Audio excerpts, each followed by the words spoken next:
como siempre, ya sabéis, os desmuteáis cuando tengáis algo que decir, que comentar, si seguramente habrá cosas que conozcáis y queráis, pues eso, colaborar un poco en el coloquio, pues adelante. Comienzo a compartir pantalla, ¿vale? Creo que es esta. Vale. Si me podéis confirmar por última vez que lo veis correctamente, os lo agradecería. Por aquí, perfecto. Vale, Sí, sí. gracias. Sí, sí, se ve bien. Vale. Bueno, voy a darle voz a esto para que se me escuche bien. Vale. Bueno, si os parece, vamos a recordar algunos conceptos. No sé si habéis tenido oportunidad o ocasión de hacer alguna de las prácticas que recomendamos, si habéis ahondado un poquito en los diagramas de flujo, o si, no sé si Ruth habrás conseguido con tu hijo haberte puesto con el Minecraft y la programación por bloques. Igualmente, aquí. Recordamos, ¿no?, que la inteligencia artificial pues estaba presente en nuestro día a día y más de lo que a veces incluso éramos conscientes. Hablamos de los ejemplos de Netflix o de los recomendadores de Spotify, que también Rafa, no te voy a volver a cambiar el nombre nunca más, pues tuvo a bien también hacer algunos matices. Hablamos, ¿no?, de lo que era el machine learning, que al final, bueno, hablando muy de calle, era la capacidad de las máquinas pues para aprender cosas basándose en conjuntos de datos extraídos del comportamiento humano o los patrones de entrenamiento. Esto de aquí me parece muy interesante recordarlo porque en nuestra sesión de hoy lo vamos a centrar en eso, ¿vale? Esta división o esta frase no está hecha al azar. La he puesto así, la puse así porque vamos a ver que en el procesamiento del lenguaje natural tenemos dos tipos de modelos, ¿vale? O los patrones de entrenamiento que nosotros le ofrecemos a la máquina o de lo que aprende la máquina de esos datos que luego vamos a estructurar o vamos a etiquetar, ¿vale? ¿Qué más estuvimos hablando? Estuvimos hablando de la traducción automática, los asistentes virtuales, los recomendadores, resumidores de automáticos de texto, los sensores sociales, un poco pues todas esas aplicaciones que se están desarrollando a día de hoy y que requieren la labor pues, del procesamiento del lenguaje natural por un equipo pues, transversal donde, por supuesto, la lingüística está más que presente. También comentamos, ¿no?, un poco dónde nació todo esto de los asistentes virtuales, indagamos un poquito en la literatura, buscamos pues esas conexiones que hay, ¿no?, entre la literatura, esos mundos distópicos y cómo influye y cómo se van retroalimentando con la realidad científica que tenemos hoy en día. Hablamos también de la figura de Alan Turing, hablamos todo lo que supuso para la historia, también estuvimos comentando un poco de la criptografía, ¿no? Y también comentamos pues que Alan Turing, con ese experimento, pues dio un poquito pie, ¿no?, a realizar, a que comenzara todos los asistentes virtuales. Estuvimos viendo algunos ejemplos y a mí, o sea, el que más me gustó cuando estuve preparando la clase, porque esto venía del trabajo mío del fin de máster, era encontrar cómo Elisa y Parry pues se habían conocido y cómo habían interactuado entre ellos. Me parecía algo, no sé, demencial y sobre todo hace bastante tiempo, con todo lo que ha avanzado, no sé, me parecía muy chulo. Como hablábamos también, pues eso, hablamos de la criptografía, hablamos de la clave César, vimos que no era para nada nuevo, pero sí las funcionalidades o hasta donde se estaba llegando hoy en día, pues bueno, eso la verdad sí era digno de mención. También vimos, ¿no?, hicimos esta analogía entre el Martín Fierro y entre un lenguaje informático. Vimos que, bueno, porque había diferencias y parecía asustar a veces, pero bueno, a veces había que entender también que no era tan diferente, cada uno con su propia sintaxis, con su tipo de codificación.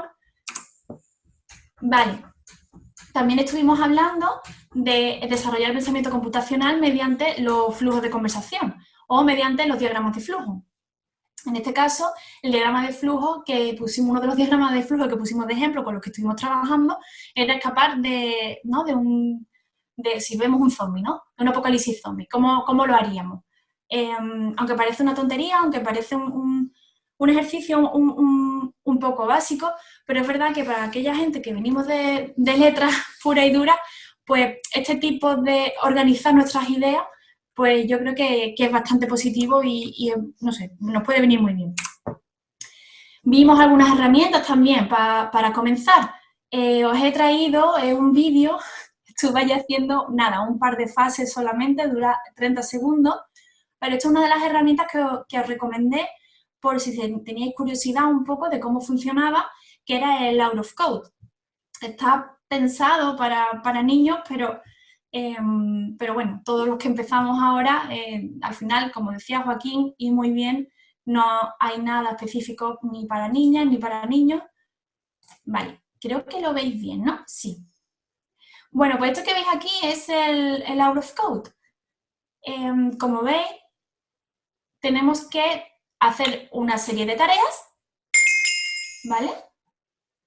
Con bloques. Por ejemplo, bueno, si veis aquí, una vez que realizas la tarea, puedes continuar, pero también puedes mostrar el código. Si le damos a mostrar el código, pues ahí nos aparece en JavaScript qué es lo que hemos hecho. Este aprendizaje por bloques, la verdad es que tiene bastante éxito y es un primer paso muy bueno, pues eso, para lo que hablábamos, para adentrarnos en todo el tema de la programación. A mí al menos me supuso una gran ayuda y... A ver, ¿le he dado? Sí. Y bueno, pues eso, lo que os digo, es un gran apoyo. En este caso... Ay, ha salido el audio. Vale. Lo que teníamos que hacer, pues bueno, era conseguir madera destruyendo un bloque. Como son las primeras fases, tenemos que repetir el avanzar 2 veces. Cuando vamos avanzando en este juego, se van dando opciones muy positivas o muy interesantes, como la opción de realizar, por ejemplo, acciones en bucle. La idea siempre es optimizar los pasos porque en conjuntos de instrucciones enormes, al final la optimización es muy importante, ¿no? Entonces, bueno, aquí no se puede ver con claridad porque aparece 2 veces avanzar, pero haces una idea que en vez de, yo qué sé, dos cuadraditos tiene que avanzar 40. Pues evidentemente no vamos a poner 40 veces avanzar, sino que le metemos un bucle. ¿Vale? Y nuestra finalidad, que es el destruir el bloque.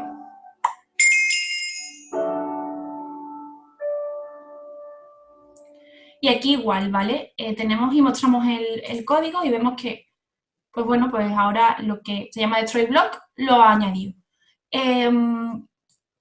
Como este, ya sabemos que había más, este es el inicio, tenemos también el out of code, que os recomiendo muchísimo, pero quizás ese es un poquitito más avanzado. Un momento, voy a ver si puedo minimizar esto. A ver. No sé cómo se minimiza. Ay, creo que se me ha quedado pillado un momento, perdonadme. Ahora, el escape. Vale. Pues eso, para comenzar está muy bien en Minecraft con el Out of Code. Si os sigue motivando y seguís teniendo interés, el Code Combat que ya comentamos, a mí también me gusta mucho. Es lo primero que utilicé para adentrarme un poquito en Python, que vamos a hablar de ello ahora. Y bueno, pues eso, si tenéis interés, es un ejercicio genial, muy divertido. No sé, es algo que a mí me agrada, me lo paso bien. Y para hacerlo en familia, pues también está genial. Vale, vamos a andar, si os parece, un poquito más cerca de la programación. Isabel y yo nos acabamos de apuntar a un curso de programación, un máster de programación de la UNED. Está dirigido específicamente para gente de humanidades, que viene de humanidades. La verdad es que está siendo una experiencia muy enriquecedora. Yo no he querido traer todavía nada porque todavía no he asimilado los conceptos, entonces hablar de algo que todavía no tengo controlado, pues no me sentía muy cómoda, pero sí quiero ir acercando poquito a poco determinados conceptos para no llegar de sopetón con algunas cosas que a lo mejor nos puedan asustar. Entonces, una de las cosas que hablamos, ¿no?, en la sesión pasada era el desarrollar pues, esa visión computacional y los beneficios que tenía. Yo os comenté de mi experiencia personal cuáles eran esos beneficios para mí. Después se me ocurrió en mi día a día de trabajo cómo me parecía a mí también que me afectaba. Y una de las cosas positivas que yo he encontrado y que no quería que se me pasara a hablarlo con vosotros, lo que veis ahí, ¿no? El desarrollar una visión computacional pues nos ayuda a estar integrados en equipos transversales. Os he traído un ejemplo, de hecho os lo ha traído mi compañera Marta. Marta es fantástica, es también alumna de Juan Pablo. Como veis, crea una muy buena escuela y va a comentar un poco, pues bueno, qué beneficios tienen también a nivel más práctico, a nivel de empresa como tal, el desarrollar el pensamiento computacional. Entonces, lo que os va a enseñar, ¿vale? No un lenguaje de programación como tal, los lenguajes de programación son bastante más, requieren determinadas funcionalidades y hacen acciones, y lo estoy explicando muy mal, pero ahora lo veremos, veréis lo que quiero decir. Pero básicamente lo que vamos a ver es una estructura payload, ¿vale? Y aquí me he permitido la licencia de llamarlo pidgin en informática. ¿Por qué? Porque nosotros cuando queremos mandar un mensaje, queremos conectar con la parte de las desarrolladoras, los desarrolladores, tenemos que intentar hablar una lengua común, ¿vale? No me vale si yo, por ejemplo, quiero que mi chatbot responda, no sé, si le digo buenos días y que me responda de vuelta, no me vale con escribir la respuesta. No si queremos que un chatbot sea lo suficientemente, que esté lo suficientemente enriquecido. Entonces, tenemos que tener, en el equipo transversal que tenemos, pues tenemos que manejar determinadas prácticas o determinadas acciones o determinados elementos que nos ayudan a unificar aquellos mensajes que queremos transmitir a la parte más de código, ¿vale? Que es lo que las desarrolladoras y los desarrolladores llevan a cabo. Entonces, el payload es como un pidgin. Es un lenguaje en el que yo me pongo de acuerdo y la desarrolladora también está de acuerdo y unificamos ahí. Ni es su idioma como tal, porque no es código, no es un lenguaje de programación, pero tampoco es mi lenguaje de texto a secas, ¿vale? Entonces, Marta, si quieres, lo comenta brevemente para que ellos vean el ejemplo. Sí. Vale. Bueno, el payload normalmente la estructura base que tiene es un elemento que se llama type, otro elemento que se llama response y otro, no sé si sí, channel, ¿vale? En el elemento response nosotros guardamos las respuestas que elaboramos previos al desarrollo del asistente. En este caso estamos ante un asistente de texto, lo vemos claramente porque en el type dice text y en el channel dice web, es decir, esto se va a implementar en el canal web con un tipo texto. También podría ser que fuese un asistente de voz, entonces el type sería audio y el channel sería, por ejemplo, voice. Aquí, por ejemplo, si veis Translated Simple Text, esto es algo que se ha llevado, es un acuerdo con el que, digamos, se ha llevado a cabo con los desarrolladores y desarrolladoras, en el que decimos, esto que está aquí dentro lo vamos a llamar Translated Simple Text porque simplemente la función que se va a desempeñar en este momento va a ser que cuando detecte de qué país está entrando en esa página, va a lanzar un mensaje en ese idioma. Si entramos desde Italia, pues el mensaje va a salir en italiano, o si entramos desde Francia en francés, etc. Y bueno, me explica un poco más, pero aquí está. Vale, yo creo que ha quedado claro, ¿no? Vale, genial. Pues muchas gracias, Marta. Gracias a ti. Vale, si queréis podemos andar, bueno, andando un poquito más, ¿vale? En esto de la programación. Trajimos a Turing, he empezado porque nos la han introducido en el curso de programación, lo que pasa que es cierto que no me he leído todo lo que debería sobre ella, entonces, bueno, he traído algunas cosas que me parecían súper interesantes. Ada, supongo que se pronunciará Ada Lovelace, pues dicen que fue la primera programadora de la historia. No fue la primera persona que desarrolló un programa, un lenguaje de programación, pero sí la primera que lo publicó, ¿vale? Hizo grandes contribuciones al mundo de la informática Y una de las mayores aportaciones es lo que veis ahí, ¿vale? Es el desarrollar el concepto de máquina universal. Es decir, la máquina universal que pensó o que ayudó a desarrollar era un artefacto que pudiera programarse y reprogramarse para realizar diversas tareas. Esa máquina, que estaba en un primer momento pensada para un proceso de cálculo matemático y ya está, ella dijo, vale, pero ¿y si no solo resuelve operaciones matemáticas? O sea, si empieza a procesar cualquier tipo de información. Entonces la imaginó como los telares de Jacquard y pensó que podía ir mediante tarjetas perforadas. En ese momento, según la historia reciente, dice que, bueno, porque en ese momento acababa de pensar el ordenador por primera vez. Cosa interesante, porque al final esto es lo que más nos llega, pues era hija de Lord Byron y es verdad que es un poco raro, ¿no? Ve tristemente, porque el destino era el destino para las mujeres, pero si era difícil, ¿no?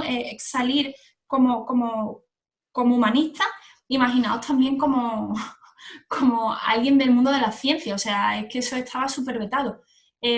Llegó ahí porque parece que la madre no acabó muy bien con el padre y quiso y prohibió a su hija que tuviera cualquier tipo de contacto con las humanidades y las letras.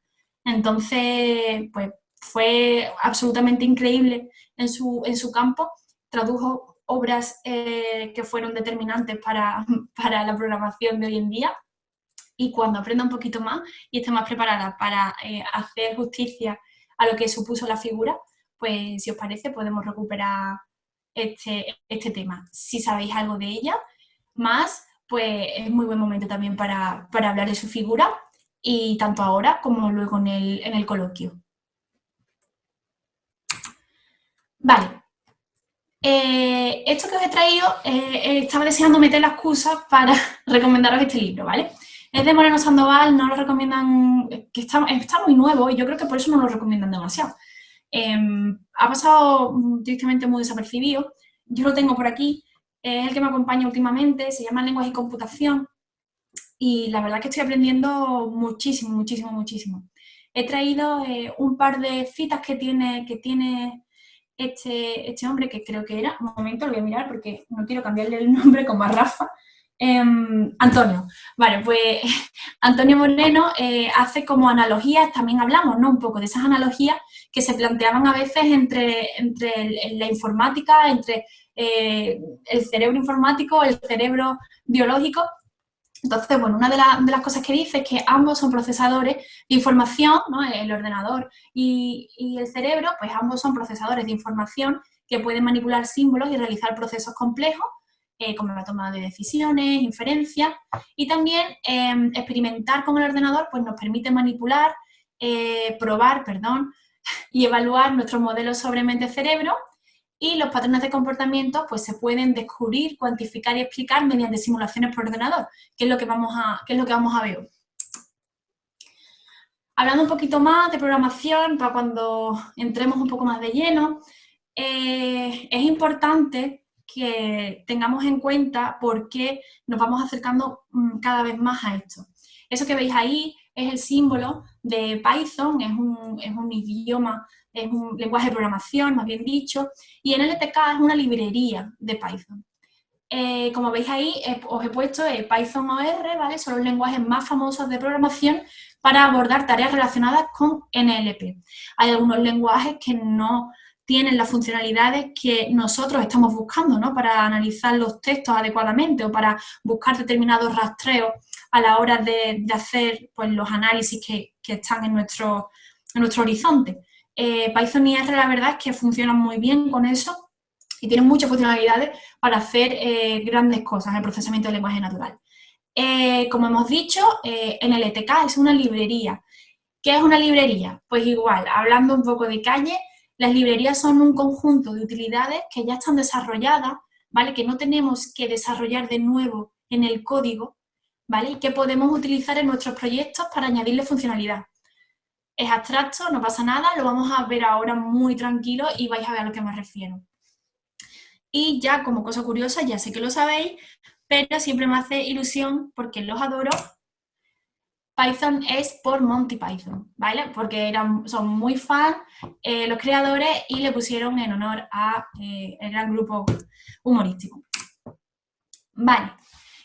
¿Qué tareas podemos hacer con NLTK? ¿Qué tareas podemos hacer con una librería de Python? Vale.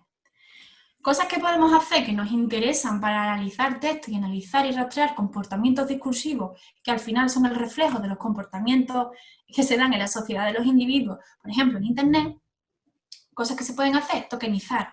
Tokenizar es extraer palabras del texto con tokens que trabajaremos, es decir, aislamos los tokens, los extraemos y tenemos nuestro conjunto para hacer con ellos lo que queramos, ¿vale? También podemos contar la frecuencia de palabras, esto nos interesa mucho, ¿vale? Y vais a ver luego que os he traído un ejemplo de con lo que yo estuve trasteando. Queremos saber cuántas veces, ¿no?, se puede relacionar lo que hablábamos, lo que salía en el artículo, ¿no? La mujer con tareas del hogar, queremos saber cuánto se podría realizar una función por la frecuencia de palabras. Podemos eliminar las stop words. ¿Qué son las stop words? Son palabras que no dan ningún tipo de información útil cuando queremos analizar un texto. Esto lo sufrimos bastante las lingüistas que trabajamos con asistentes virtuales. Las stop words, por ejemplo, a veces pueden ser preposiciones, ¿vale? Pueden ser artículos. Son palabras que se repiten muchísimo y al final no tienen ningún valor real, a no ser que sea definitivo en el significado, pero por norma general es bastante útil poder quitarlas de en medio de golpe. Podemos lematizar. Lematizar es reducir las derivadas a las primarias, por ejemplo.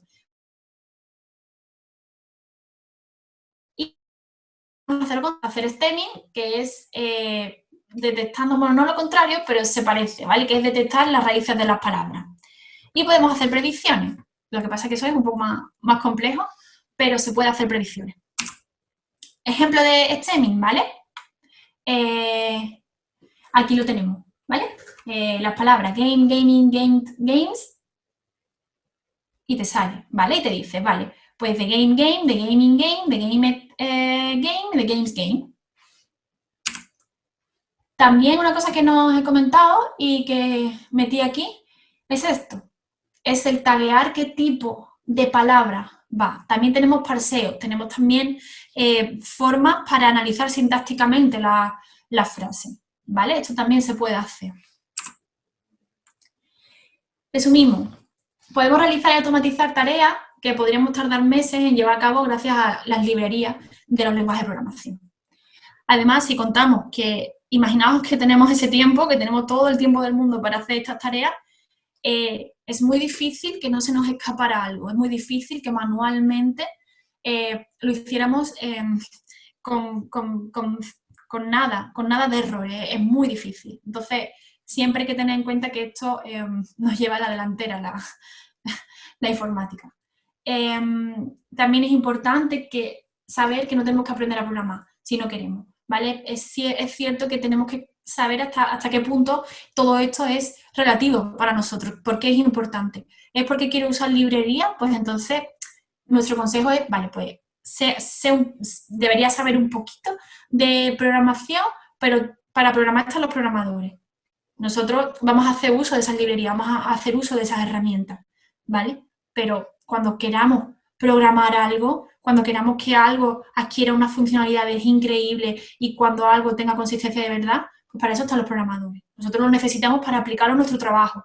Entonces, si hay algo que no nos sale o que no lo entendemos o que se aleja un poco de nuestro simplemente conocimiento o interés, no pasa nada, porque no es algo que debamos de saber sí o sí.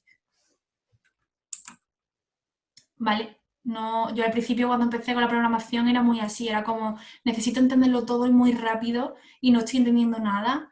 Entonces, bueno, saber que programar es para los programadores y que nosotros solo lo usamos como herramienta extras para facilitarnos el día a día, ¿vale? Como al final es la informática para el resto de seres humanos que somos, ¿vale? Una preguntita antes de que pase a otra cosa, por preguntarte con temas de esto, porque supongo que tendréis el problema de esto utilizarlo para distintos lenguajes, que por ejemplo en inglés habrá un montón de librerías y estará funcionando y habrá corpus de sobra y en Efectivamente. español seguramente también, pero si cogéis un idioma un poco más raro, os costará encontrar cosas de estas que funcionen, ¿no? Efectivamente. De hecho, yo creo que aquí mejor que nadie te puede responder Vicente y Joaquín. Al final todo esto acaban creándose guetos culturales. Se acaban creando, ¿por qué? Porque vamos a lo general siempre. Y eso es una de las partes más negativas en cualquier, por ejemplo, también cuando hablamos del machine learning, ¿no? Que se basa todo en la generalización. Al final, si vamos tanto a lo práctico, pues se acaban quedando atrás. ¿Cuántas comunidades? Muchísimas. Es bastante, de hecho, incluso en español, Rafa, cuando estamos trabajando con la herramienta que nosotros trabajamos diariamente, cuando tenemos que analizar una frase, no la coge bien, no hace correctamente el análisis sintáctico. Y han trabajado sobre ella muchísimo, pero no es el inglés. Y cómo se Claro, que basa, entiendo que en inglés es lo que mejor estará. efectivamente, eso es. Y bueno, español por suerte somos un montón de hablantes, pero igual hay otros, pues, no sé, supongo que entiendo que italiano o los lenguajes que son más de un sitio concreto, o Efectivamente. griego, o, ¿sabes? Será más complicado encontrar cosas que funcionen, aunque para eso están los lingüistas y las lingüistas españoles, para mejorar esto, Totalmente. entiendo. Totalmente. Es un problema que poco se ha debatido, que esperemos que vaya cogiendo visibilidad, porque es verdad que al final es un problema, es un problema y de los gordos. Vale, pues si queréis, si no tenéis alguna duda, queréis que sigamos, continuamos. ¿Sí? Vale. Vale. Modelos para el procesamiento del lenguaje natural. ¿Qué pasa? Tenemos dos modelos, ¿vale? Canónicos, para entrenar la inteligencia artificial. Tenemos los modelos lógicos y tenemos los modelos estadísticos. Ahora, hoy en día, es complicado que funcionen por separado, aunque yo las herramientas que uso funcionan por separado, pero un programa donde tiene una integración total de inteligencia artificial y que de verdad busca ese aprendizaje real de la máquina, debería de ir con ambos modelos, debería tener presente ambos modelos. Vale, los modelos lógicos o simbólicos. ¿Qué particularidad tienen estos modelos? Estos modelos, ¿vale? Básicamente se basan de ir de la teoría a la práctica. Han sido predominantes hasta los años 80 y simplemente se basan en, nosotros escribimos manualmente un conjunto de reglas que refleja lo que es el idioma. El tratamiento estructural o sintáctico es lo relevante preferido para estos modelos, ya que se basan en las reglas gramaticales dadas. Es decir, yo escribo una frase y digo, vale, pues, no sé, en español las estructuras van a ser sujeto, verbo, objeto. Y yo entreno a esa máquina para que siga eso, ¿vale? Se basa de la teoría a la práctica, ¿vale?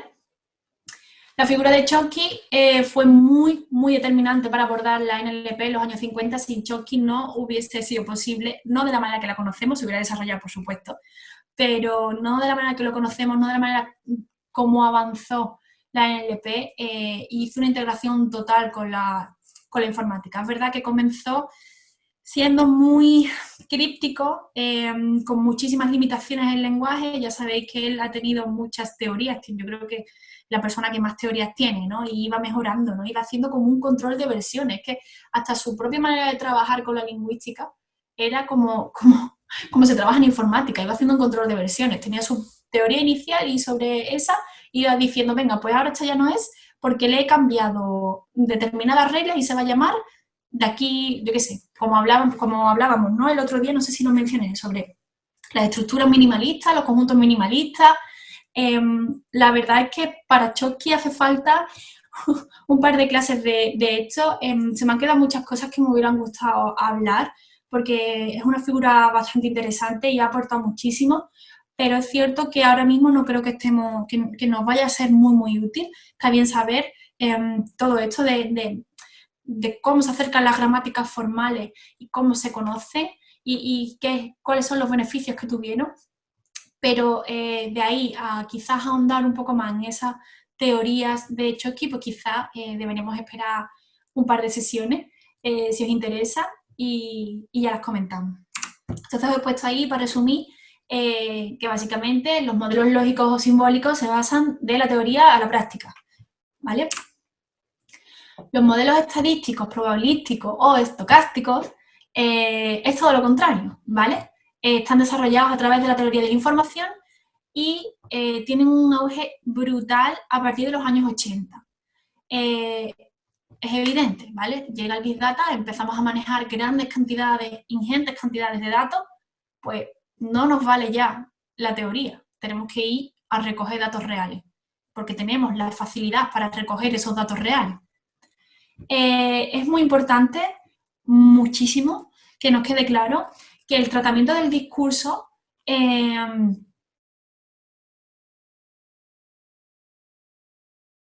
con la lógica. Aquí no se basa en este es el sujeto, este es el verbo y este es el objeto. Y este es el orden que tiene que seguir esta gramática. Aquí lo que se basa es, yo tengo un discurso y yo voy etiquetando lo que a mí me interesa. Porque lo importante no son las estructuras sintácticas, lo importante es el contexto. Entonces, si lo otro son reglas estructurales, evidentemente va a favorecer la sintaxis. Si aquí lo que prima es el contexto, lo que va a favorecer es la semántica, es el significado que tenemos día a día o los conceptos que tenemos del mundo. Entonces, está muy bien porque nos lleva a tener un acercamiento pues, más realista de lo que pasa en nuestra cabeza cuando esbozamos determinados discursos o cuando esbozamos todas nuestras palabras. Eso a veces es complicado, por ejemplo, ver en determinadas herramientas, pero es importante que tengamos claro la diferencia que hay entre esos dos. Y como os he puesto ahí, pues el tratamiento semántico es lo relevante preferido, ya que se basa pues eso, en grandes cantidades de datos. Lo más óptimo, que la sintaxis no vaya separada de la semántica, porque también con determinadas posiciones sintácticas o con determinadas estructuras se pueden dilucidar pues, determinados significados específicos que no se darían solo, que no podríamos saber solo rastreando la semántica y viceversa. Y os he puesto ahí que es de la práctica a la teoría, pero realmente no, es de la práctica a la práctica, porque al final todo esto es para que funcione correctamente nuestros modelos de entrenamiento. Vale. He dicho que no iba a hablar mucho de Chomsky. Chomsky lanzó las tres teorías, los modelos lógicos que veis ahí son principalmente la gramática generativa y la gramática categoriales que fomentó muchísimo Chomsky, pero también la gramática de dependencia. Yo tengo que decir que siento especial devoción, pero es una relación amor-odio con la gramática de dependencia. Esta gramática está realizada por la Universidad de Stanford, es la que hace que funcione por detrás la API de Google de procesamiento del lenguaje natural, se basa en esto, y básicamente lo que hace es intentar llevar esas relaciones sintácticas un poquito más allá, ¿vale? Entonces, os he traído aquí un ejemplo de mi trabajo y tenemos aquí, ¿por qué tengo que tener la tarjeta PlayStation? ¿Vale? Y yo quiero que me diga las dependencias y las puedo ver aquí, ¿vale? Puedo ver también el nombre que le da, las categorías, cómo taguea cada unidad. En lo del parse label también está basado en la gramática de dependencia de Stanford, ¿vale? Entonces está muy bien porque puedo ver cómo está procesando el ordenador la estructura que yo le estoy metiendo, ¿vale? Entonces aquí pues me decías, ¿por qué tengo que tener la tarjeta PlayStation? Es un training que se hizo para un cliente. Y luego te dice, quiero tener la tarjeta PlayStation. ¿Veis que cambia? La frase es más pequeña, se reorganizan los elementos y la frase cambia.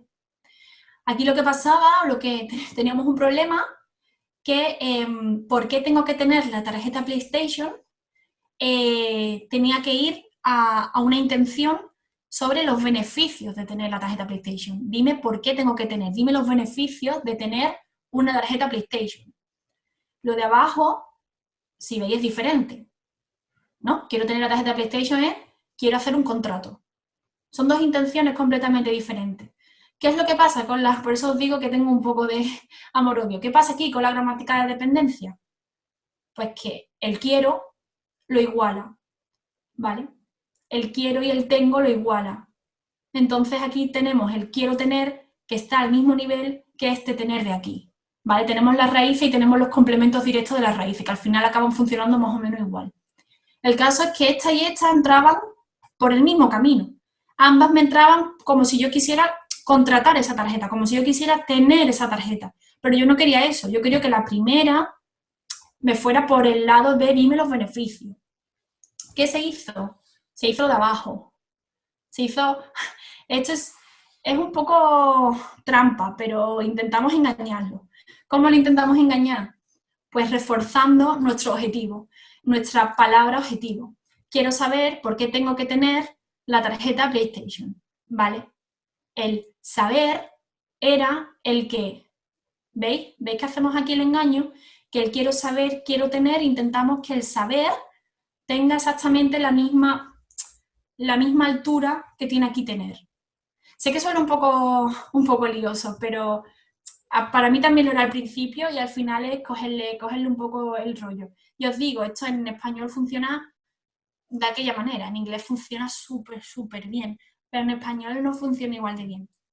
El caso es que aquí al final pues lo conseguimos que reforzando las estructuras y aislando, como propone Chomsky, aislando aquello que no nos sirve y priorizando aquellos que necesitamos que detecte el ordenador, pues sí nos funcionó. Entonces cambiamos esta estructura de entrenamiento por esta, ¿vale? Vale, ya casi la última parte, ¿vale? Muestra de herramientas donde aplicar los diferentes modelos. ¿Cuándo aplicamos modelos lógicos? ¿Cuándo aplicamos modelos estadísticos? Modelos lógicos, como os he comentado, los chatbots. Ya os lo ha enseñado, bueno, os ha enseñado un poquito Marta de lo que hacemos, os he enseñado yo un poquito de cómo ir más allá en esos modelos lógicos con la gramática de dependencia. Pero os voy a comentar muy brevemente, si tenéis interés también en esto de los chatbots, queréis ver un poquito cómo funciona, pues podemos dedicarle tiempo, pues eso, más extensamente en otra sesión. Nosotros trabajamos con esta herramienta que se llama Dialogflow, pertenece a Google, a San Google. Tiene 3 áreas principales, ¿vale? Y al final también concuerda mucho con lo que nos interesa. Tiene intents, tiene entity y tiene response. Las response son las que hemos visto, son las respuestas que vamos a dar a los inputs que vamos reconociendo. Esos inputs se recogen en los intents, en esas intenciones, eso que tengo que detectar, qué es lo que quiere la usuaria, qué es lo que quiere el usuario. Y las entities, digamos, que es una manera de reforzar los intents. Las entities son palabras clave que intentan llevarnos inequívocamente a determinadas intenciones. Digo intentan porque tampoco es que lo hagan al 100%, pero bueno, más o menos lo consiguen. Estos intents, como veis aquí, yo por ejemplo quiero reconocer la edad de la usuaria, ¿no? Vale, pues meto mis frases de entrenamiento, meto mi modelo lógico, porque yo no le pongo sujeto, verbo, objeto. Yo le doy ejemplos de las estructuras que yo considero. Entonces, aquí el despliegue de conocimiento oracional, de semántica oracional, tiene que ser también, tenemos que intentar jugar con eso, ¿vale? Entonces, bueno, aquí básicamente, pues lo que hemos dicho, ¿no? Tenemos esta que es la más simple, pero tenemos que ir como escalando y tenemos también que intentar conocer el lenguaje un poquito más allá, ¿no? Tenemos que ver qué variantes se van a aceptar, tenemos que ver si es para hablado, para escrito, porque no nos expresamos igual si estamos hablando, si es escrito, cómo elaboramos nuestro mensaje, cuál es la cantidad de estructuras complejas o estructuras de relativos que se usan según sea escrito, según sea oral. Entonces, bueno, pues la verdad es que es muy guay, es un ejercicio que a mí personalmente me gusta mucho. Hay veces que que me frustra, pero creo que por eso me gusta tanto, porque siempre intentas buscarle, ¿no? la máxima perfección que nunca llega. Entonces, bueno, pues las intenciones en esos modelos lógicos es poner ejemplos de frases con una estructura sólida por detrás. No vale meter frases a lo loco porque si no, no tenemos de dónde aprender. Si yo estoy aprendiendo las palabras básicas en español cuando soy pequeña y empiezan a decirme 300.000 cosas que no vienen al caso o me dicen 300.000 idiomas, pues probablemente tarde un poquito más en aprender y pueda confundirme que si intento, pues, fijar un poco el tiro. Las entidades que veis aquí, pues tenemos eso, nivel morfosintáctico, que busca sinónimos con rutina estadística elevada y una baja ambigüedad. Por ejemplo, imaginaos que quiero entrenar a mi asistente para que me ponga como una teleoperadora, como una persona humana, no necesito más.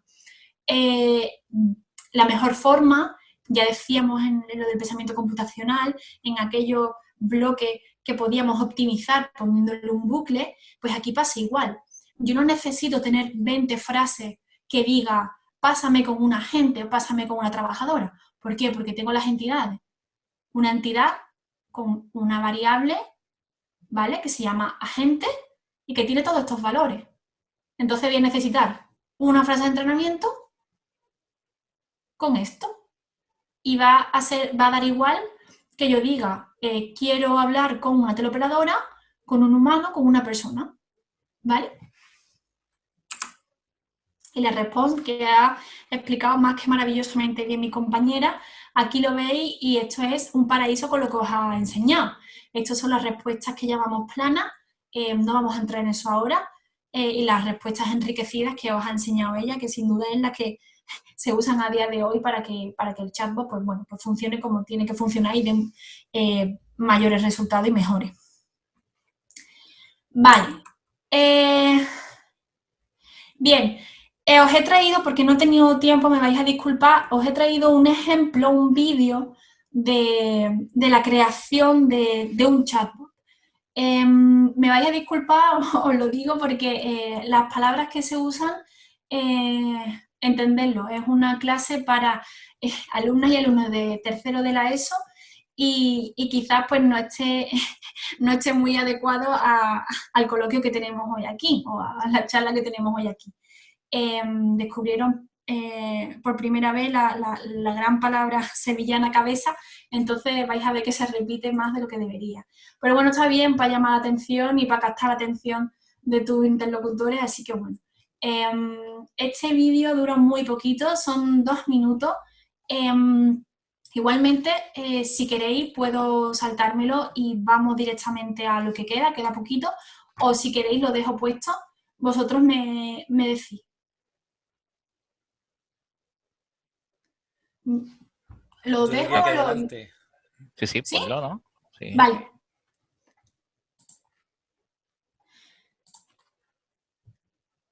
Vale, ya sabéis que, bueno, pues que es el centro donde yo trabajaba antiguamente. Esto es una especie de muestra, ¿no?, de lo que vamos viendo cuando nosotros vamos entrenando ese chatbot. Un ejercicio que yo les puse a ellos para también desarrollar el pensamiento computacional un poquito más fue y ligarlo con la lingüística computacional, fue la de crear un propio chatbot. Entonces, bueno, yo creo que por ahí Joaquín también tenía una idea muy buena y quizás pues sea el momento de dar el paso y de ir entrenando con esas ideas. Si no, también en casa, Ruth, yo a mis chicos y a mis chicas les dije que, bueno, que probaran a hacer un chatbot de cualquier cosa, que te diera reglas sobre algún videojuego que les guste o que les diera información sobre determinados libros o que lo usaran como anotador o resumidor de libros que les había gustado y que habían leído. Por ejemplo, no sé si quiero anotar los 10 libros que me he leído este año que más me han gustado, pues puedo llevármelo al chat y dentro de 2 años preguntarle, oye, ¿qué libro me leí en 2010? ¿Cuál fue el que más me gustó? ¿Me puede decir así, no así? Creo que está muy guay y que bueno, no sé, también como cada cual le gusta pasar el tiempo. A mí me gusta mucho hacer estas tonterías. Vale, entonces aquí podemos ver, ¿vale? Esta es la consola. Aquí podemos ver más o menos cómo funciona. Vale, esto es vete a mi grupo, ¿cómo se llama mi grupo? La palabra mágica. Como veis, va respondiendo de manera diferente. Ahora vamos a ver por qué.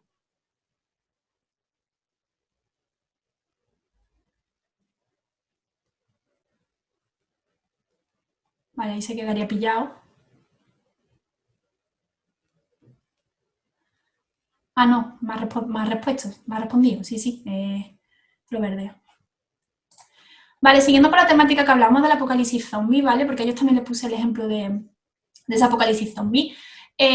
Aquí vemos que tenemos dos intenciones, ¿vale? La primera intención, que es la del welcome, ¿no? Del hola, y también tenemos la opción de cómo los pasos para sobrevivir a un apocalipsis zombie.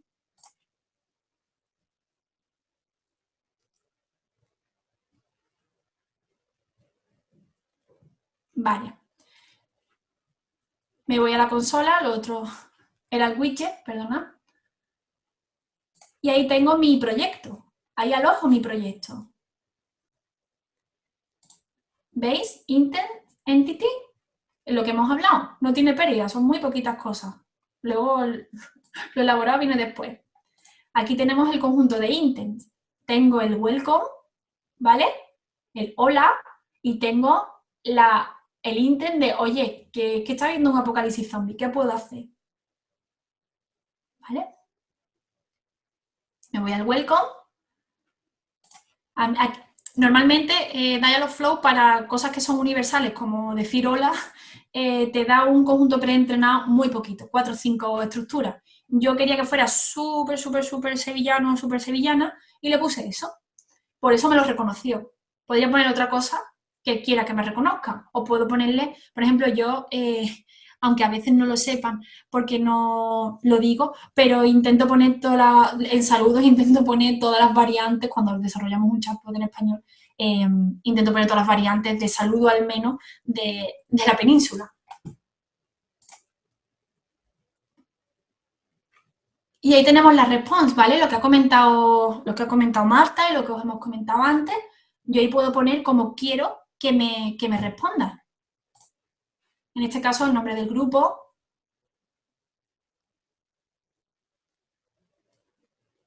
¿Vale? Y ahora me voy a la intención de apocalipsis zombie. ¿Me están atacando zombies o cómo sobrevivir a un apocalipsis zombie?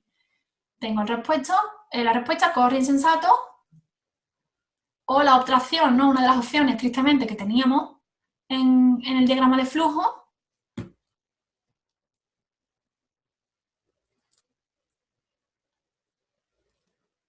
Vale. Vale. Las entidades, ¿no? Le digo, vale, yo quiero crear una entidad, quiero crear una bolsa de sinónimos para optimizar mi tiempo y para optimizar mis datos lógicos.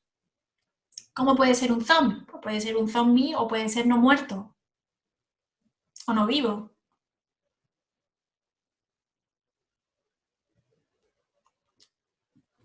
Recordamos que es para un grupo de tercero de la ESO. Come cerebros, ¿no? Vale. Vale. Ya tengo mi bolsa de palabras, mi bolsa de palabras que están igualadas, pero no necesito poner me están atacando no vivos. Lo que hago es que etiqueto con lo que yo acabo de crear.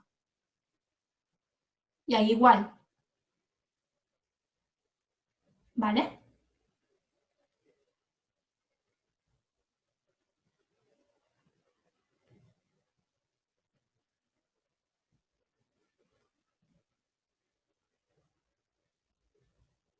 Me voy a hacer la demo, ¿vale?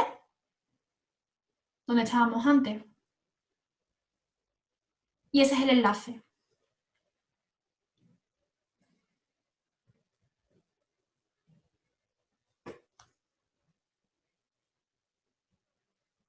Igual.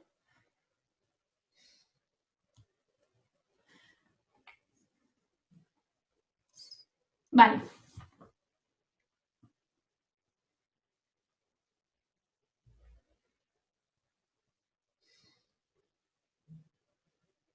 ¿Vale?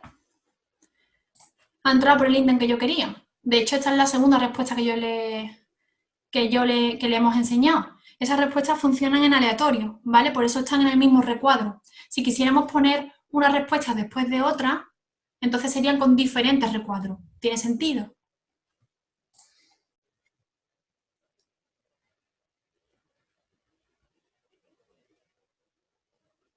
¿Vale? La aleatoriedad no funciona ahora hago una, ahora hago otro. Es que eso fue casualidad. Pueden ser 3 veces la misma, ¿vale?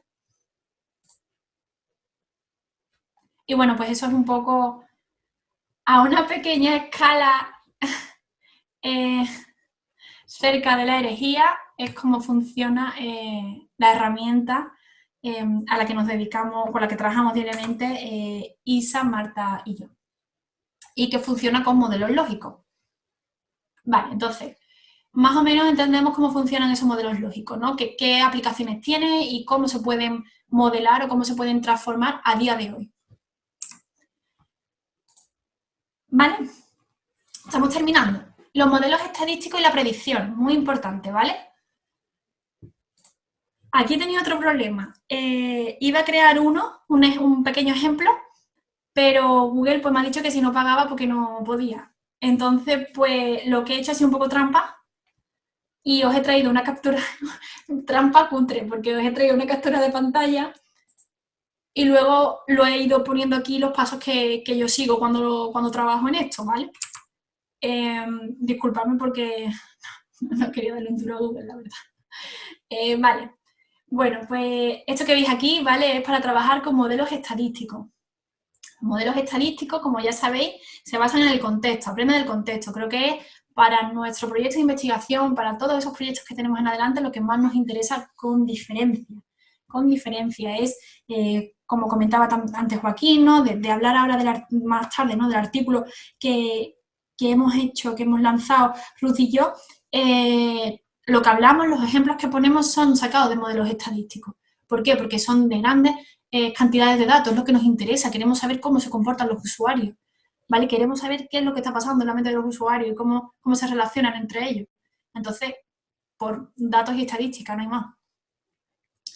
Vale, pues esto que veis aquí es como el jefe final o la implementación más, no sé, ideal que podrían tener nuestros modelos estadísticos. Aquí lo que hacemos es ir etiquetando determinados patrones para que luego los reconozca automáticamente. Lo interesante de esto es que si yo, bueno, ahora sigo con lo que os estaba comentando, solamente quería que vierais esta imagen, ¿vale?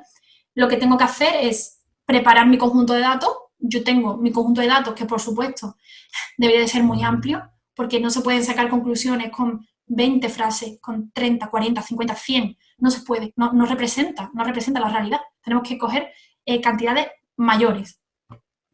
Pues eso, subimos los conjuntos de datos y luego nos venimos a las tareas de etiquetado y vamos etiquetando.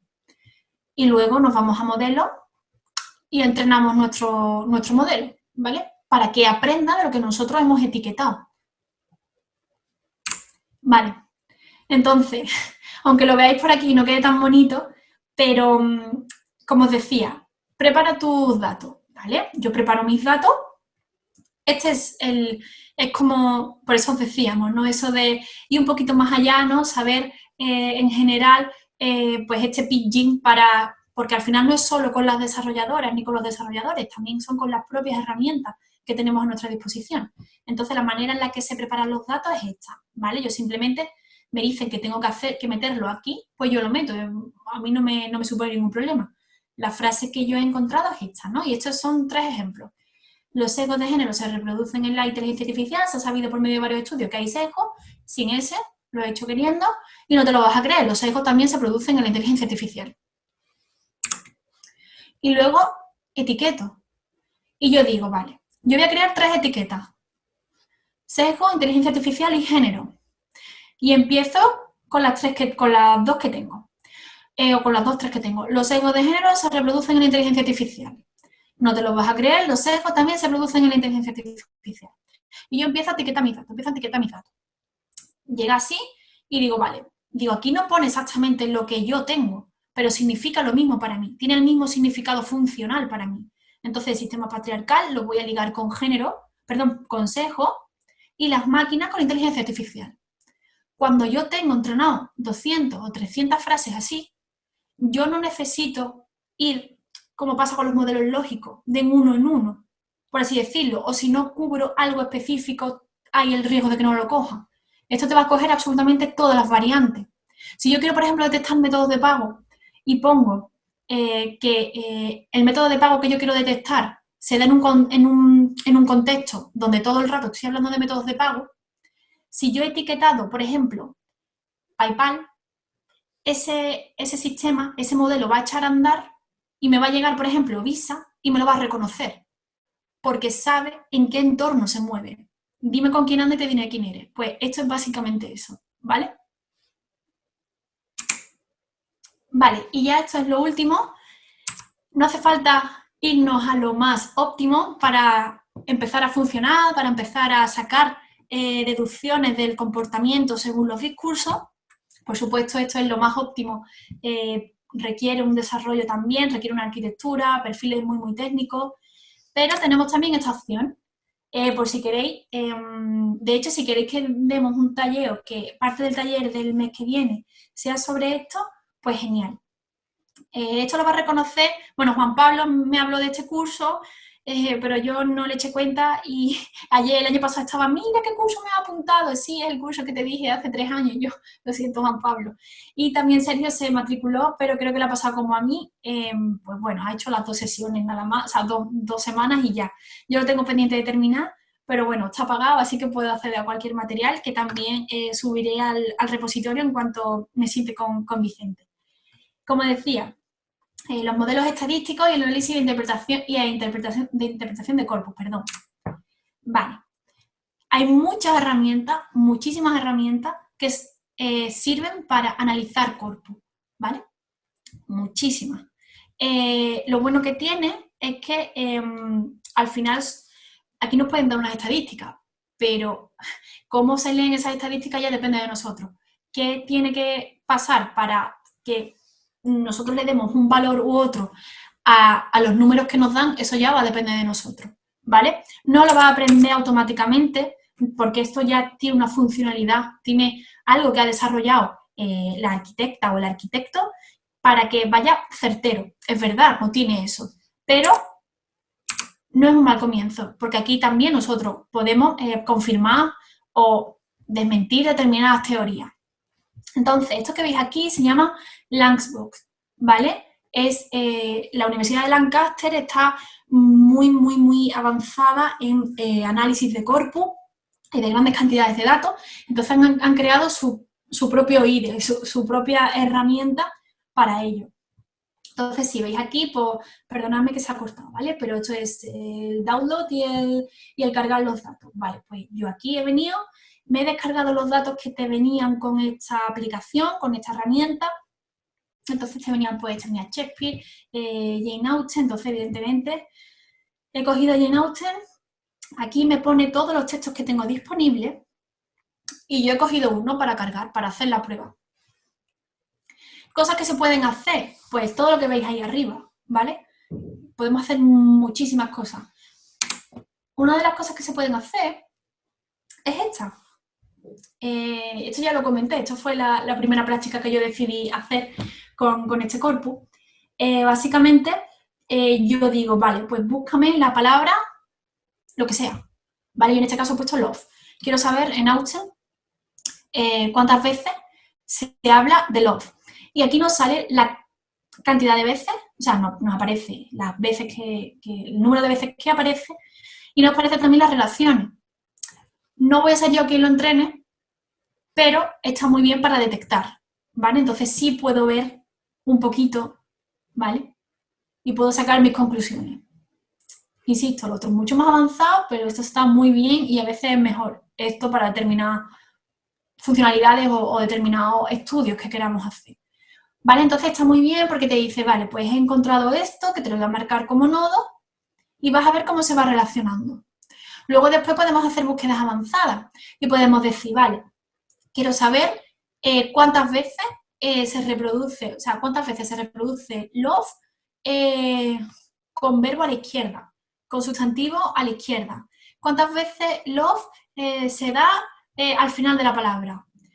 Es verdad que requiere conocimientos un poquito más allá, y también teoría de, bueno, pues es que si love va al final del todo va a significar que lo que sea, ¿vale? Eso, insisto, esto es interpretación 100% en nuestro tejado. Esto es una herramienta para ayudarnos a contabilizar, pero la interpretación siempre en nuestro tejado. Y bueno, lo que yo hice fue, no solo con esta palabra, pero a mí siempre me ha interesado un poco, por supuesto, no es culpabilizar jamás, eso lo que siempre me ha interesado es saber la cantidad de verbos positivos, de cuidado que la mujer literata escribe frente a los verbos que siempre un poco más beligerantes, ¿no? Que se le puede asociar al literato. Entonces, bueno, pues con Austen hice esto. Aquí os he traído clásicos, ¿no? El love y el hate. Entonces aquí, pues bueno, habría que rastrear muchísimos más verbos, ¿no? Pero aquí por lo menos es evidente, ¿no? Pues hate 41 y love 557. Vale, pues creo que hemos terminado aquí. Sí, hemos terminado aquí, así que si queréis comentar algo sobre la sesión, si tenéis alguna sugerencia, queréis comentarnos, bueno, qué os ha parecido o simplemente pues alguna sugerencia para la clase siguiente, para la sesión siguiente, pues nada, yo ya me callo.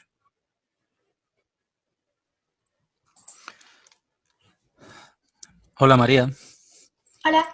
Pues yo tengo una inquietud porque, hombre, he comido todo lo que has estado diciendo y se me han generado un montón de curiosidades. Bueno, he seleccionado una, pues, pero tengo varias. Una, bueno, cuando has estado trabajando los diálogos, en otras palabras, yo lo que he concluido es que se hace una especie de trabajo en una capa semántica o algo así. Es decir, que alguien dice algo, escribe algo y se analiza eso gracias a ese banco de elementos que se han coleccionado y se genera una respuesta, que además tiene muchos sinónimos, etc. ¿Se trabaja algo parecido a lo que te voy a decir ahora, que es lo que me ha venido a la cabeza? Trabajar a más niveles, es decir, quien sea escribe en el diálogo y eso que ha escrito se intenta sacar un significado, que es lo que se traduce a un significado de respuesta, que después es lo que se le da el cuerpo verbal, el cuerpo, o se le pueden añadir hasta más capas, no lo sé. Es lo que me ha sugerido lo que estás contando. Yo no... Vale, ¿te refieres a la interpretación semántica o otros valores que se le pueda dar a las palabras como tales, ¿no? Las estructuras como tales.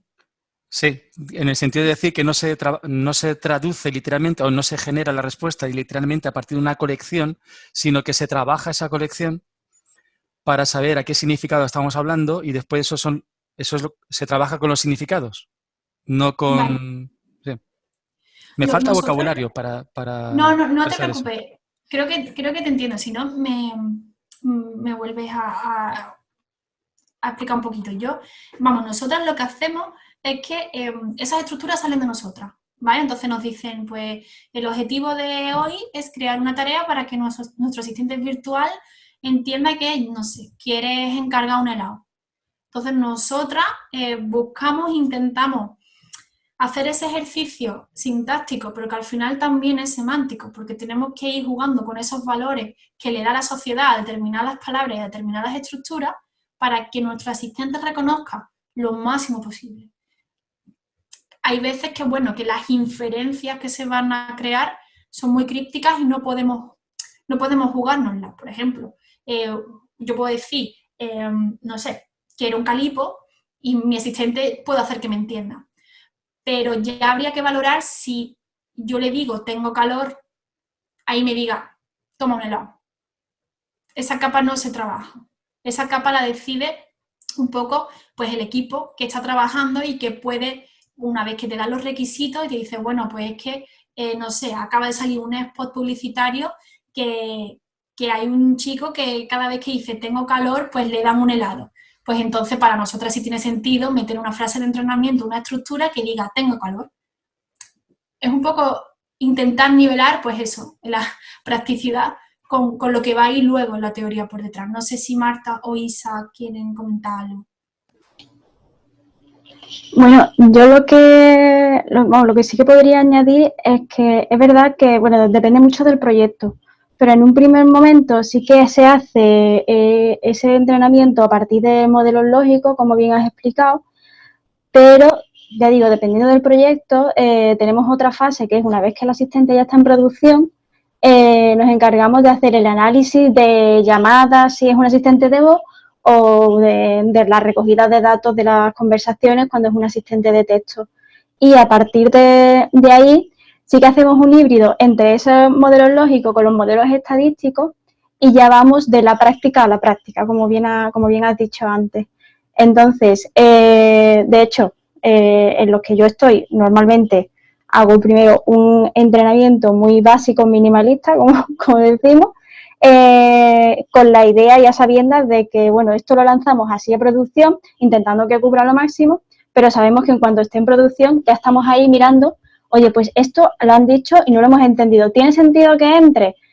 Sí, vemos cómo analizarlo, cómo incluirlo en nuestro entrenamiento, limpiándolo de las stopwords, como bien has explicado y todo eso, y lo incluimos en nuestra fase de entrenamiento para que en el siguiente pase a producción ya entre. Y entonces es un híbrido entre el Machine Learning, porque sí que es verdad que vemos que verdaderamente Dialogflow aprende cuanto más le damos de comer y cuanto más habla con la gente, aprende y va entendiendo más, y la ayudita humana que le vamos metiendo.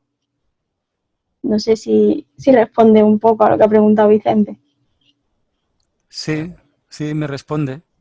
Tengo otra pregunta, la lanzo, porque cada, digamos, el universo en el que se trabaja es de cada intervención, cada frase que ha escrito o ha dicho la persona con quien está dialogando el asistente, o hay una influencia de la historia. Es decir, ya se sabe que la persona que ha entrado en la caja se ha enfadado o está enfadada o algo por cosas que ha dicho, ¿no? Entonces, dice la frase 354 que no recibe la misma respuesta que la misma frase 354 cuando lo dice otra persona que acaba de aterrizar o que posiblemente tiene otra historia. Sí, bueno, Mario, no sé si vas a contestar. Sí, no sé, que si digo, ¿nos vemos en la calle? Bueno, pues nos vemos en la calle, depende lo que te haya estado diciendo antes, pues eso tiene un significado otro y merece una respuesta otra en una situación natural, ¿no? Que no sé si eso en el análisis que se hace en las cajas que habéis puesto, está la historia o la influencia de la historia. Isa. Sí que está, porque de hecho en nuestros diálogos, a lo largo de las conversaciones que las personas tienen con el asistente, pues por ejemplo se le puede preguntar varias veces una pregunta que requiere una respuesta de sí y no. Entonces no es lo mismo que te digan sí y no en un punto al principio de la conversación, en el medio de la conversación o al final de la conversación. Todo eso está controlado y también tenemos maneras, lingüísticamente hablando, de manipular la conversación con el usuario, de irlo llevando a nuestro terreno, porque sobre todo en asistentes de voz, verbalmente nos dispersamos muchísimo, hablamos mucho más de lo necesario, somos más agramaticales, reformulaciones muchísimas, entonces tenemos que ir centrando y ya digo, manipulando un poco al usuario para que diga lo que queramos. Y también al crear estos flujos entendemos que no es lo mismo darle una respuesta de 3 segundos. ¿Me estoy cortando? ¿Puede ser? No, vale, entonces María la que se ha quedado pillada. Vale. No es lo mismo darles una respuesta de 3 segundos al principio de la conversación que cuando ya sabemos que llevan 5 minutos ahí al teléfono hablando con un asistente virtual y quejándose de pues, cualquiera de los motivos por los que se pueden quejar. Entonces, al final, la respuesta tiende a ser más corta, más directa, y ya ahí entra el tema de la personalidad que se le da al asistente, de intentar que sea amable, que al fin y al cabo sabemos que están hablando con asistentes virtuales y que a la gente eso no le suele gustar. Ahí, perdona, que se me ha ido el internet, tengo que cambiar de red. Como bien dice Isa, por ejemplo, yo he trabajado en un asistente escrito que desarrollamos. Queríamos una funcionalidad para cuando el cliente estaba enfadado. La verdad es que tiene muy mala nota públicamente y necesitaban, probablemente fuera lo primordial, ¿no? Que tuviera la capacidad de templar al usuario que viene súper enfadado. Entonces, para que sonara natural, porque claro, si me estoy quejando de que no me estás contestando o que no me estás resolviendo mis dudas o que eres un asco de empresa, si yo sueno máquina, si yo me comporto como una máquina, me voy a enfadar más. Entonces, desarrollamos lo que, si queréis trastear con Dialogflow, se llama follow-up. No sé si lo ha comentado Isa, porque me queda pillado, pero es como que yo tengo un intent, que hemos hablado, una intención primaria, pero puedo ponerle subintenciones. Entonces, ¿qué hicimos? Cuando hicimos un corpus maravilloso, que es cuando mejor me lo paso, suena a... Parece que tengo 5 años, pero hicimos un corpus sobre insultos y dijimos, vale, pues eres no sé qué, eres lo peor, no sé cuánto. Entonces, la primera vez que me llegaba, le decíamos, sí, lamento escuchar esto.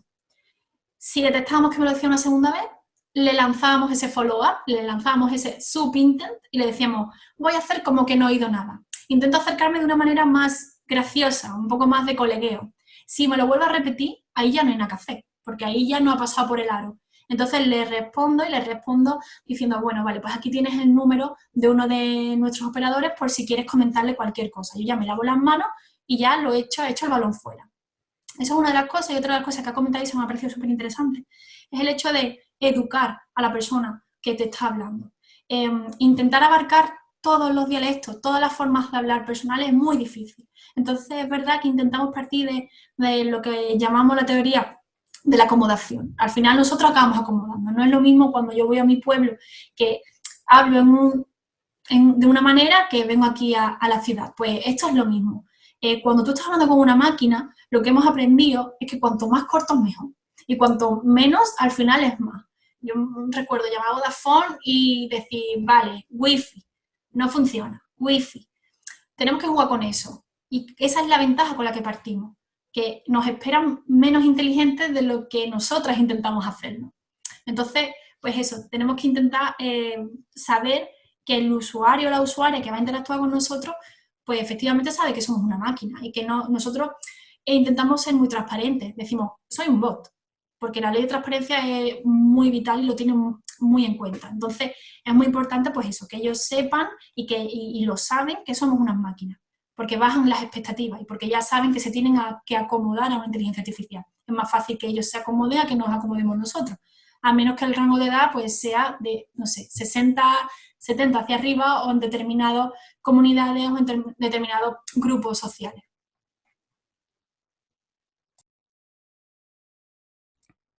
Gracias, gente. Sí, bueno, aprovecho mi turno, ¿no? He levantado la mano. La verdad es que no quiero intoxicar la comunicación con demasiadas cosas, ¿no? Pero lo primero que se me plantea es que con estos procedimientos para crear un bot, supongo, vosotros lo sabéis porque sois expertas, que las redes sociales deben estar, digamos, plagadas de bots que están creando sesgos, ¿no? Imagino, porque si es tan fácil programar un bot y además generar determinadas intenciones y nutrirlas y multiplicarlas, pues esto debe estar ocurriendo en el terreno ideológico, ¿no? Sí, de hecho, ni siquiera podemos llamarlo. Quizás a lo mejor nosotras pecamos, ¿no? Deberíamos llamarle, pues eso, sistemas conversacionales, porque se mantiene una conversación. Es verdad que los bots que aparecen seguro que Rafa de esto sabe más, pero los bots que aparecen no necesitas tampoco tener una interacción. Si tú, por ejemplo, quiero intoxicar un hilo de Twitter o quiero nutrir un hashtag, pues yo programo para que mi cuenta diga a esta hora escribe tal. Y hazlo muchísimas veces.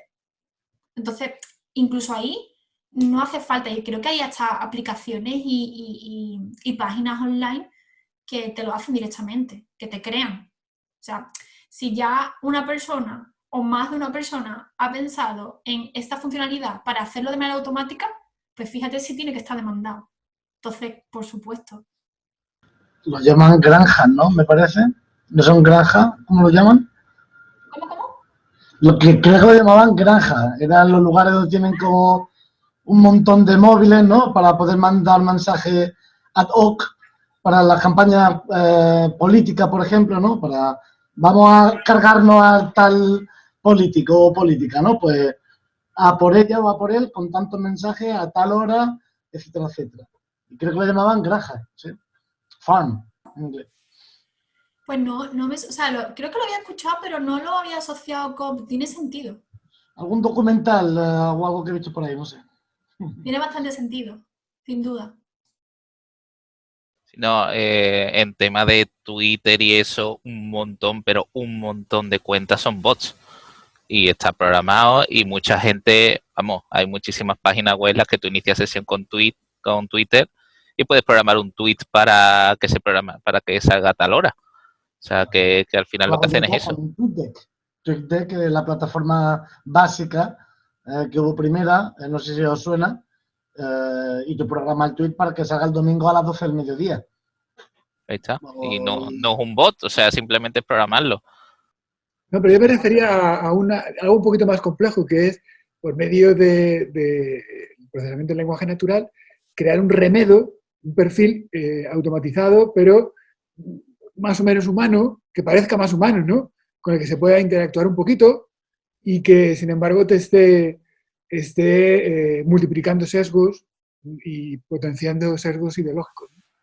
Yo, si me permitís la comparación, ese sistema ya existe y son los videojuegos.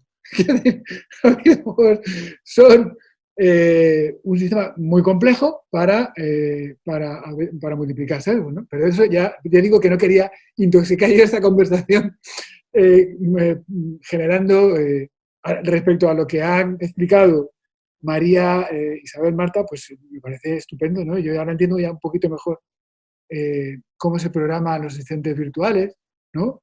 Y iremos avanzando poco a poco. También, si recordáis, hablamos de TAI, cuando empezamos con todo esto de los sesgos, que hablamos de esa cuenta, de esa persona ficticia que habían lanzado y que aprendía de las interacciones que veía en Twitter. Al final acabó muy mal, como ya todos sabemos. Tú puedes programar para que esto es igual. Yo creo que ahí, Joaquín, es un poco igual la confrontación, ¿no? Entre modelos lógicos y modelos estadísticos. Si tú creas algo para que fomente odio o para que se nutra y que cuando vea algún tipo de estructura que a ti te interesa responda en consecuencia, ahí estamos hablando de modelos lógicos. Si tú lo que quieres es que aprenda de tu entorno, ahí también es verdad, depende de la ciudadanía. Si lo echas como pasó con TAI, que si lo programas para que se relacione con adolescentes de determinada posición social, posición económica, pues ahí también a mí me parece eso mucho más interesante, porque te va a dar a nivel de experimental, pues te va a dar un poco las pistas de por dónde van los tiros ahora en los discursos y en la mente de los jóvenes, de los adolescentes. Si tu misión es simplemente generar odio, no hace falta que esperes a aprender de tu entorno. Tú sabes cuál es tu objetivo y lo echas a andar. Y en ese sentido, ¿creéis que sería eficaz crear dispositivos antisesgo, programados para compensar y corregir en las redes esas tendencias? ¿O sería, no sé, o sería inmoral? ¿Cómo lo veis? Es decir, utilizar también la programación, el lenguaje natural para lo contrario. Bueno, en eso estamos, ¿no? A ver si lo logramos. Yo creo que sí, o sea, no creo que sea, es complejo, pero bueno, usar esas herramientas para hacer el bien, para variar de vez en cuando, no debería de estar prohibido, ni yo lo considero que sea, en mi opinión, no creo que sea inmoral. Me puede parecer a lo mejor más inmoral que le den voz a una persona que ya no está con nosotros, como el anuncio de Cruz Campo, pero eso no. Hoy Twitter ha cerrado la cuenta de Vox, por ejemplo, aquí en España. Eso al final va a ser el efecto rebote, ¿no? El efecto Streisand, que le da más publicidad de la que realmente se intenta hacer censurándola, con lo cual hay que buscar otro método. Claro. Sí, escuchando se me ocurre lo de utilizar lo de las granjas en el sentido de tener identificadores del lenguaje que estáis trabajando, de procesamiento del lenguaje natural.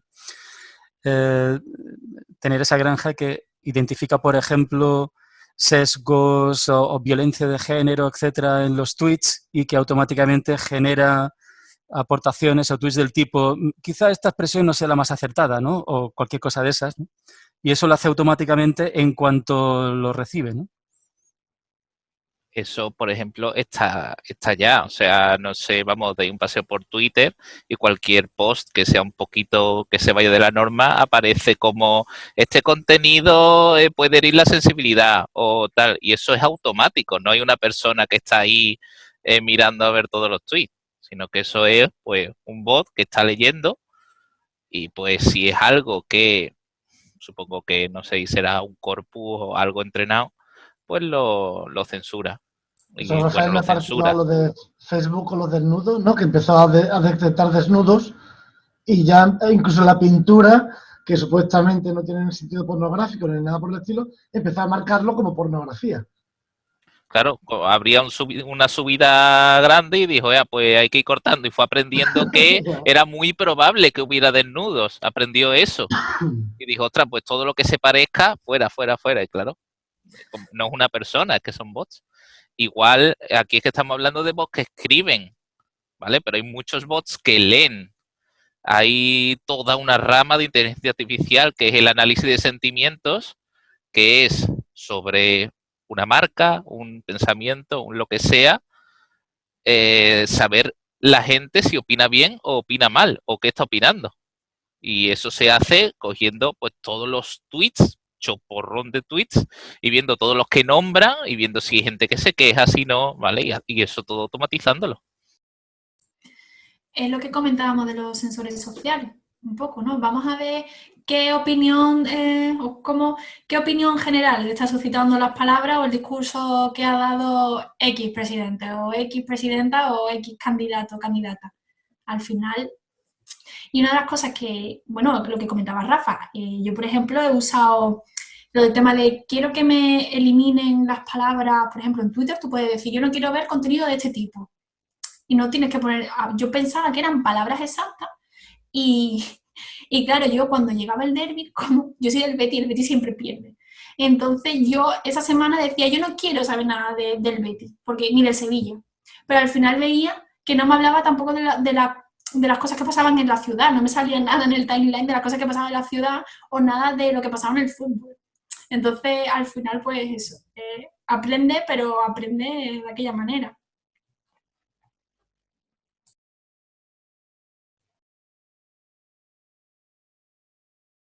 Vale, ¿queréis comentar algo más? ¿No?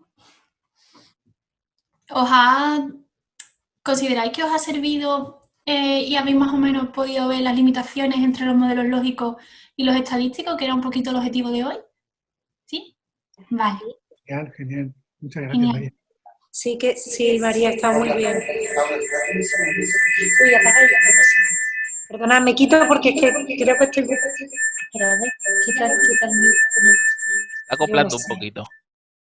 Sí, es que creo que tengo como 2 micrófonos y ya está. Yo me he quedado solo con la curiosidad de saber qué hay que decirle a un asistente de estos de voz para que te pongan directamente con la persona. Tiene que haber alguna fórmula. Agente, persona... y vaya directamente al operador. ¿Cuál es la palabra mágica para eso? Agente, operador, como lo hayan entrenado. Pero vamos, que también te digo que hay algunos que están entrenados precisamente para que aunque diga agente, operador, no te escuchen, no te entiendan, porque son así, depende del cliente. Algunos no lo hacen, ¿eh? Que yo con el de la Caixa me estuve peleando hasta que me pasó con alguien. Pero ya te digo que es por la calle. Yo tengo proyectos en los que desde el principio tú le dices, oye, agente, y te pasa con el agente, y tengo otro que hasta el final del flujo no te va a entender lo de agente. Y el entrenamiento es prácticamente el mismo. A mí hay algo que me funcionaba muy bien al principio y dejó de funcionar. Que yo daba respuestas absurdas. Por ejemplo, me apetece un bocadillo de pimientos fritos.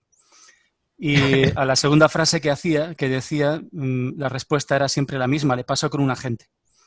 Pero eso me funcionó bien al principio de la época, pero después ya no. O sea, ya puede hacer 2 años o así que no lo hago porque no me funciona. Pero bueno, O mutear el teléfono. Claro, eso no está en la base de datos seguro, ¿no?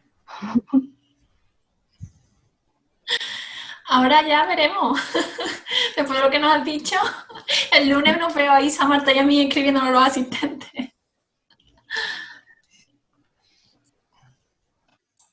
Vale, bueno, pues ¿tenéis alguna preferencia para la siguiente sesión?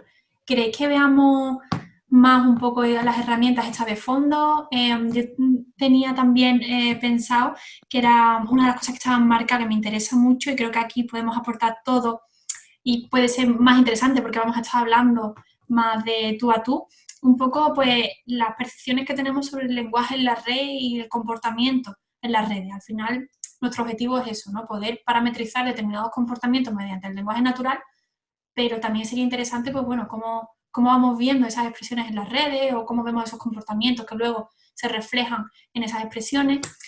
No sé si creéis que para la siguiente sesión sería interesante, si queremos seguir ahondando un poquito más en cositas más técnicas, vosotros y vosotras mandáis. ¿A ti qué te interesa más? Pues yo sé que tú estás muy interesada en los sensores sociales, ¿no? Cómo se configuran los sensores sociales.